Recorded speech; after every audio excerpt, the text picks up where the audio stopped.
আমরা গ্রামের লোক, আমাদের সকালে প্রচন্ড কাজ থাকে, এত পরিমাণে কাজ। যারা শহরে থাকে তারা কিন্তু বোঝে না গ্রামের লোকের যে কত পরিমাণে কাজ। সকালে তো ঘুম থেকে স্বর্ণকে উঠিয়ে স্কুলে পাঠিয়ে দিয়েছি, তারপর এদিকে সবার জন্য চা করে নিয়ে সবাইকে চা খেতে দিয়েছি। আর যবে থেকে স্বর্ণর না স্কুল শুরু হয়েছে তবে থেকে কিন্তু আমাকে খুব সকালে ঘুম থেকে উঠতে হয়। আর এদিকে দেখো আমরা সবাই মিলে চা খাচ্ছিলাম, আর এদিকে পুচকুটা শুয়ে শুয়ে ঘুমাচ্ছিল, মানে আমাদের নিউবর্ন নতুন বেবি। সময় তোকে কোলে রাখা সম্ভব হয় না, যার কারণে কিন্তু এই স্বর্ণ ছোটবেলার মশারিটার ভেতরে শুয়ে রাখা হয়।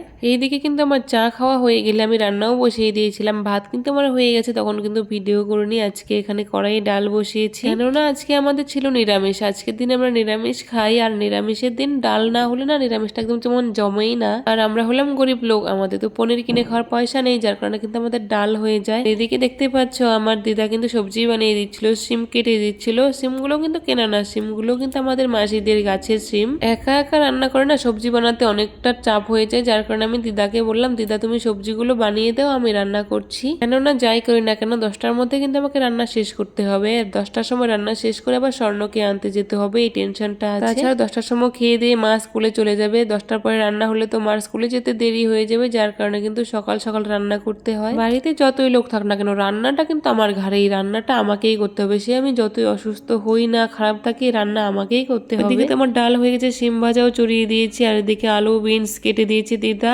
আর টমেটো কেটে দিয়েছিল। কেননা আমরা এইসব সবজি দিয়ে খেতে পারলেও আমাদের দিদা কিন্তু খেতে পারবে না। আমাদের দিদার না একটা টক জিনিস লাগে, আর আমার দিদার একদমই নিরামিষ খেতে ভালো লাগে। ওইদিকে তো আমার রান্না প্রায় কিছুটা হয়ে গেছিল, আর এদিকে দেখো আমাদের বেবি কিন্তু কান্না শুরু করে দিয়েছিল কোলে ওঠার জন্য। ওর মা তো ওইদিকে কাপড় শুকোতে দিচ্ছিল, ওর যে কাপড়গুলো ছিল মা ধুয়ে এনে দিয়েছিল আর ও শুকোতে দিচ্ছিল। আর এই পুচকুটা না 1 মাসের না হলে কি হবে, কিন্তু খুব চালাক। ওর পাশে যদি কোনো লোক বসে না থাকে ও কিন্তু খুবই কান্না করে। আমিও যেহেতু রান্না করছি আমার হাতে লবণ লঙ্কা অনেক কিছুই আছে, যার কারণে কিন্তু আমি কোলে নিতে পারছি না। ওর মাও তো কাপড় শুকোতে দিচ্ছে, ভিজে হাত কে কোলে নেবে, যার কারণে আমি কিন্তু দিদাকে একটু ডেকে নিলাম ওকে একটু কোলে তোলার জন্য। আর আমার দিদারা আসতে একটু লেটই হচ্ছিল, আমি ডাকার সঙ্গে সঙ্গে কিন্তু আসতে পারে না, কেননা দিদা অত স্পিডে হাঁটতে পারে না। আর দেখো দিদার সঙ্গে সঙ্গে আমাদের কুকুর ভোলাও কিন্তু চলে এসেছিল বাচ্চাটাকে দেখার জন্য। বাচ্চার কান্না শুনে ও কিন্তু চলে এসেছিল দেখার জন্য। ওকে আমি তাড়াচ্ছিলাম, ও কিন্তু কিছুতেই যাচ্ছিল না। আমি শেষে কাঁচি ধরেছি, তারপরে কিন্তু ও গিয়েছিল। কেননা ও ভাবে ও আমাদেরই লোক, আমাকে মারবে নাকি, আমাদের দেখে না একদমই ভয় পায় না।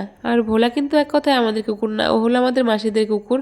জানি না কেন এখন মাসিদের বাড়িতে থাকে না, আমাদের বাড়িতেই থাকে, আমাদের বাড়িতেই খায়, মাসিদের বাড়িতে যায়ও না, খাবার দিলেও খায় না। যাই হোক ওসব কথা ছাড়ি, আমি এখন কিন্তু চলে এসেছি রান্না বান্না শেষ করে হাই রোডে, কেননা 10টা বেজে গিয়েছে, স্বর্ণকে নিতে আসবো, যার কারণে চলে এসেছি। আর আমার আগেই কিন্তু আমার মা আর মৌলি দুইজনে মিলে চলে এসেছিল, কেননা গ্যাস শেষ হয়ে যাবে, গ্যাস রাখার জন্য চলে এসেছিল। আমাদের গ্রামটা যেহেতু হাই রোডের পাশেই, যার কারণে গ্যাসওয়ালা লোকটা বলে তোমরা একটু হাই রোডেই আসবে কষ্ট করে, আমি হাই রোডেই দিয়ে যাবো গ্যাসটা, গ্রামে ঢুকতে নাকি অসুবিধা হয়। হাই রোডে আসার 5-7 মিনিট অপেক্ষা করার পর দেখো আমাদের কিন্তু স্বর্ণ চলে এসেছিল এখন স্কুল থেকে। এখন না স্বর্ণর কোনো রকম বায়না নেই, একা স্কুলে যাবে একা আসবে, কোনো রকমই বায়না নেই। দেখতেই পাচ্ছ কত সুন্দর স্কুল থেকে একা বাস থেকে নেমে কি সুন্দর চলে আসলো। আর ও আজকে এরকম হয়ে এসেছিল যেমন পড়ে গিয়েছে, আর এত গরম লেগেছিল ওর, জানি না কেন গরম লেগেছে। সোয়েটার কিন্তু দিচ্ছি না, তারপরে ওর গরম লেগে গিয়েছিল। আর ও দেখাচ্ছিল জুতোটা কিভাবে পরে এসছে, মাসিরা নাকি সময় পায়নি পড়ানোর জন্য। কিভাবে সময় পাবে বলো, অনেকগুলো বাচ্চা স্কুলে, শয়ে শয়ে বাচ্চা, কিভাবে সময় পাবে। আর আমার মা সেই জুতোটাই ঠিক করে দিচ্ছিল। আমি মাকে বললাম জুতো ঠিক না করে দিয়ে একদম জামা কাপড় সবকিছু খুলে দাও, গরম লাগছিল ওর খুব, যার কারণে জামা কাপড় সবকিছুই কিন্তু খুলে বাড়িতে নিয়ে গিয়েছিলাম। স্কুলে পাঠানোর সময় পাঠিয়েছি খুবই পরিষ্কার হয়ে, আসার সময় যে কেন এত নোংরা হয়ে আসে দেখতেই পাচ্ছ,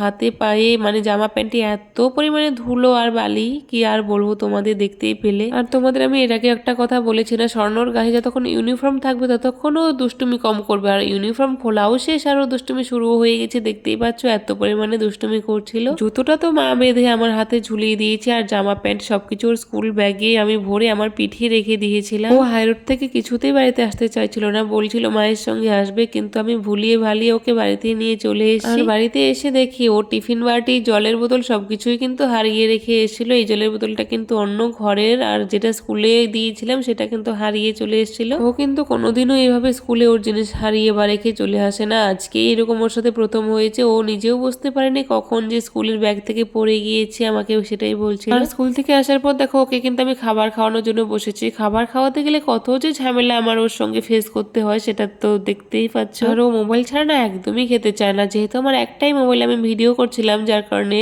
ও মোবাইল ছাড়া খেতেই চাইছিল না। পরে ভিডিওটা ক্লোজ করে আমি মোবাইলটা দিয়েছিলাম, পরে ঠিক ওই খেয়েছিল। তারপর ওকে খাইয়ে দাইয়ে যাইয়ে আমি এখানে চলেছিলাম ওর জামা প্যান্ট জুতো সবকিছু পরিষ্কার করার জন্য। ওর জামা প্যান্ট জুতো মানে আমার একটা দিন বাদ নেই যে ধুয়ে দিতে হয়। আর ব্যাগের কথা কি বলবো বলো, ব্যাগ এত মোটা ভারী জিনিসটা, ওটাও কিন্তু আমাকে প্রতি সপ্তাহে ধুয়ে দিতে হয়, না হলে এত পরিমাণে নোংরা আর কালো করে ফেলে সেটা বলার মতো নেই। আর এদিকে আমার দিদা গ্যাস সিলিন্ডারটা ধুয়ে নিল। আমাদের কিন্তু গ্যাস সিলিন্ডার না ধুয়ে ঘরে উঠানো হয় না। আর একটা কথা কি জানো, আমার না জুতো পরিষ্কার করতে কোনো পালিশ ব্রাশ বা কালি কিছুই প্রয়োজন হয় না। স্বর্ণ যে ভেজা জামা থাকে সেটা দিয়ে কিন্তু আমি জুতোগুলো পরিষ্কার করে দিই। দেখতেই পাচ্ছ ওর ভেজা জামা দিয়ে আমি জুতোগুলো পরিষ্কার করে দিয়েছি আর একদম ঝকঝকে নতুনের মতো হয়ে গিয়েছে। আমি কিন্তু ওর জুতো রোজ এইভাবে পরিষ্কার করি, এখনো আজ পর্যন্ত কালি কিনে নি, কালি দিয়ে পরিষ্কার করেও দিই। আমার দিদা যেই আমাকে কাপড় ধুতে দেখেছে সেই কিন্তু নিজের কাপড় চোপড় আরো বের করে দিচ্ছিল, মানে খুঁজে খুঁজে দেখছিল কোন কাপড়টা দেওয়া যায়, কোন কাপড়টা ধুয়ে আনা যায়, মানে সবকিছু আমাকে খুঁজে খুঁজে দিচ্ছিল। তারপর কিন্তু এক গামলা কাপড় হয়েছিল, সবগুলো আমি ধুয়ে এনেছিলাম নদী থেকে এসে দেখি আমার দিদি একটা তোষক পছন্দ করে রেখে দিয়েছে। এই তোষকটার দাম নাকি 1800 টাকা। তোমরা কি বলো 1800 টাকা কি ঠকা হয়েছে না জেতা হয়েছে না ঠিক আছে। তোষকটা একদমই দরজার সামনে রেখেছিল, ওটাই আমি টেনে ঠিক করে দিলাম। হ্যালো বন্ধুরা, দেখো আমরা আলু তুলতে যাচ্ছি, মানে আলু টুকাতে যাচ্ছি। তুলেছে অন্য কেউ, আমরা টুকাতে যাচ্ছি খাবার জন্য। এমনিকে দেখো কত আলুর প্যাকেট, কত আলু। বিকেল গড়িয়ে গেছে, সকাল হয়ে। দেখো আমার ছেলে যাচ্ছে, আমি যাচ্ছি, সবাই যাচ্ছে। এই যাবে আমার মা টুকিয়েছে, আমি অনেকগুলো টুকিয়ে রেখে গিয়েছি। দেখো কত আলু পড়ে আছে। টুকা না, ওগুলো টুকাস না, নিস না, ওগুলো নিস না।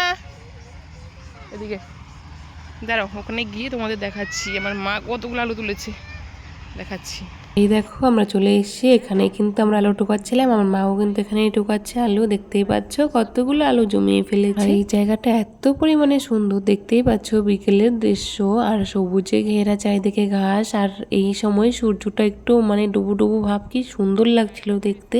আর এদিকে স্বর্ণ আর মৌলি তো এত সুন্দর একটা দৃশ্য দেখে একদম খুব খেলা করছিল, খুব খেলায় মজে গিয়েছিল। আর আমাকে দেখো পুরো লাল হয়ে গিয়েছিলাম, কেননা অনেকক্ষণ ধরে সেই দুপুর থেকে আলু তুলছিলাম তো, যার কারণে পুরো লাল হয়ে গিয়েছে। মাঠে আলু তোলার পরেও যে এত পরিমাণে আলু সেটা তোমরা না দেখলে বিশ্বাসই করবে না। দেখতেই পাচ্ছ গাছটা টেনেছি আর কত আলু এখানে। এই দিক দিয়ে কিন্তু লোকে আলু তুলে নিয়েছে, তারপরেও কিন্তু আলু রয়ে গেছে। এরকম কিন্তু সারাটা মানে খেতে এত আলু, মানে প্রচুর আলু, প্রচন্ড আলু। আমরা এই দুপুর থেকে মনে হয় 3-4 ঘন্টা টুকিয়েছি, 3-4 ঘন্টায় 50 কেজি প্রায় আলু হয়েই গিয়েছে। আলু টোকাতে টোকাতে হঠাৎ দিদি ফোন করলো, মানে আমাদের ফোন আসলো, ঝুনঝুনির নাকি বেবি হচ্ছে, যার কারণে কিন্তু আমরা সবাই মিলে আলু টোকানো বাদ দিয়ে দৌড়ে বাড়িতে চলে যাচ্ছিলাম। আর বাড়িতে এসে কোনো মতো আলুর ব্যাগটা রেখে ঝুনঝুনির কাছে গিয়ে দেখি কি সুন্দর কিউট কিউট দুটো বেবি হয়েছে, একটা ছেলে বেবি ও একটা মেয়ে বেবি। সারাটা দিনই কিন্তু ঝুনঝুনি অনেক কষ্ট করেছে, অনেক কষ্টের পর কিন্তু সেই সন্ধ্যের আগে আগে বিকাল বেলায় ওর দুটো বাচ্চা হলো। আমাদের এই ছাগলটা চার নাম ঝুনঝুনি, ওরও বয়স কিন্তু 1 বছর হলো, 1 বছরের মাথাতে ওরও কিন্তু বেবি হয়ে গেল। আর আমরা বাড়িতে এসে দেখি বেবিগুলো হয়ে গিয়েছে আর আমার দিদা পরিষ্কার করছিল। ঝুনঝুনির বাচ্চাগুলো দেখে তো স্বর্ণজিৎ খুবই খুশি হয়েছিল, সঙ্গে আমিও হয়েছিলাম। যাই হোক আজকের ভিডিওটা এই পর্যন্তই, থ্যাংক ইউ।